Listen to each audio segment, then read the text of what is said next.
Good morning. It's now time for our cooking segment. We're live from Kelly's Furniture and Carpet One in the kitchen, and we have Executive Chef Andrea Greer from Northeast Regional Medical Center here this morning to show us how to make two different kinds of kebabs. I feel like because it's summertime, a lot of people are grilling. Last week we featured some gourmet hot dogs, so why not keep the summer theme and do some kebabs? That's right. Yeah? That's right. We'll build a chicken one, and we're going to taste a couple different ones, though. Okay, fantastic. So let's go. When it comes to kebabs, you can pretty much just do whatever you'd like. You know? You can do a fruit kebab, you can do different things. Okay. You can do all meat, you can do vegetable kebabs. Okay. What I always tell people though, especially if you're going to do it on the grill, you got to be conscious of what you're putting on your kebab and how they're going to cook together.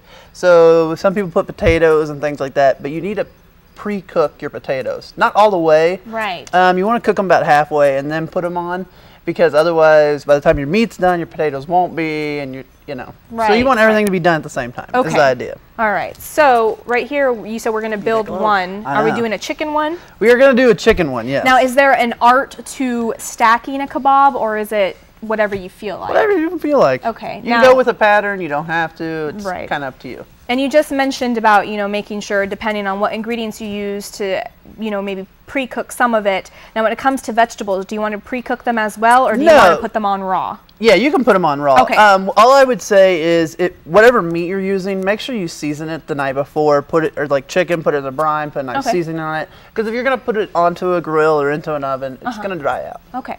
So make sure you got it seasoned, or a nice marinade, something like that. It makes it a lot easier. Just about to say marinade. I love it. So the nice thing about this is, like you just mentioned, you don't have to necessarily have a grill in order to make kebabs. You can stick it into the oven. That's right. You can stick it in the oven. Perfect. All right. So let's go ahead and build our kebab. So what we're going to do, you can get these bamboo skewers. Some people have metal ones. It's kind of whatever you like. I won't. Don't point that thing at me. I won't. Sorry. It doesn't matter? Doesn't really matter. Okay. Obviously, the bamboo skewers are going to be a lot cheaper. Okay. My suggestion is to soak them in water overnight, so when you put them on the grill or in the oven, they don't catch on fire.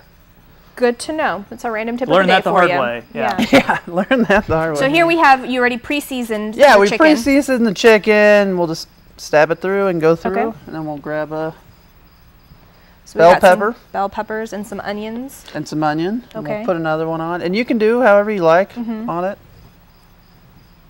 So some people like to add tomatoes and stuff like that. Right. Carrots. Me, a lot of vegetables, I feel like gets in the way. Yeah. We were hoping that, Don't let her tell you how to make your kebab. Thank you, Troy. You can make it I'm however glad you you're like, here. but I do like a lot more meat on my kebab than vegetables. Well, that's good. We're in the same boat. But then if you are vegetarian, of course, you can make a vegetable kebab as well. Nothing wrong with that. Yeah. So, all right. So Now, do you want to stack it all the way to the top, or do you want to have room in order to hold it? You want to be able to have a little room at the end, but we'll have just enough, because you want it full. I mean, if you're inviting people over, you don't want them to get a kebab that has 2 pieces of meat on it. Right. I mean, if you're gonna make them big, make them almost make it like a piece of corn on the cob. That's right. You wanna get into it. I mean, fair's next week, so yeah, go along with it, and then we'll put them in the oven. All right, we'll cook her off. But when you put it in the oven, how long do you want to cook them for? Well, that's just depends. It just depends. I would put it in at 350, and if you're doing chicken, definitely check it. Okay. Because depending on what size of the chunks that you cut and all that. So okay, fantastic. You're looking at least 10 to 20 minutes. Okay, not a problem. And on the grill, it would be a little bit shorter time? Roughly. It depends what kind of grill you're using and how long you put it. If you put it direct over fire or what. So. Okay. Perfect. So what we'll do is we'll put this in the oven, and when we come back, we'll go ahead and try it and see how it tastes. Sounds great. Okay. And if you're just joining us, we're live from Kelly's Furniture and Carpet One in the kitchen with Executive Chef Andrea Greer from Northeast Regional Medical Center, and we have some kebabs on the screen for you. She just showed us how to make chicken and steak kebabs. So really quickly, just go ahead and recap the steps, because it's really easy to make. It is. All you're going to do is, if you're doing chicken or beef, do a marinade for the beef, put chicken in a brine, cube them up. Use whatever vegetables you would like. We just did peppers and onions because they cook off very well, and you're not going to have an issue with them being raw. And then you can stack them however you want. You know, some people add tomatoes, some people add potatoes as well. But a nice little... I prefer alphabetically. Okay, that's great.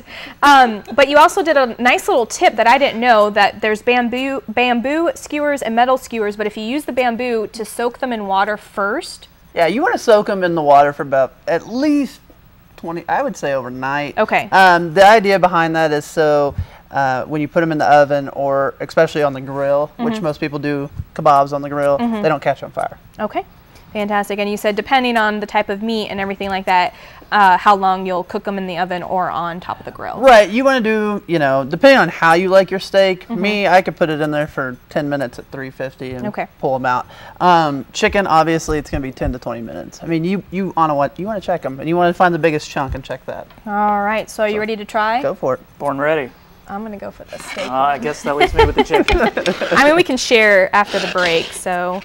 Oh, too late now. I'm already. I don't even know. This chicken one's all mine now. How are you even supposed to eat this? Just go pick, at it? Yeah, just do it. Just go into like it. a caveman. I have no shame. Oh, wow. I have shame, but, you know, it's not like anybody's watching. You put some barbecue sauce on this? television or anything. Some barbecue sauce? I put A1 on that, okay. actually. That's really right good. before I put it in. Fantastic. So. Well, what we'll do is we'll post the recipe on our website at heartlandconnection.com. Just click on the top of the homepage. Thank you so much for joining us this morning. We hope you have a fabulous weekend, and we'll see you right back here Monday morning at 5:30 a.m.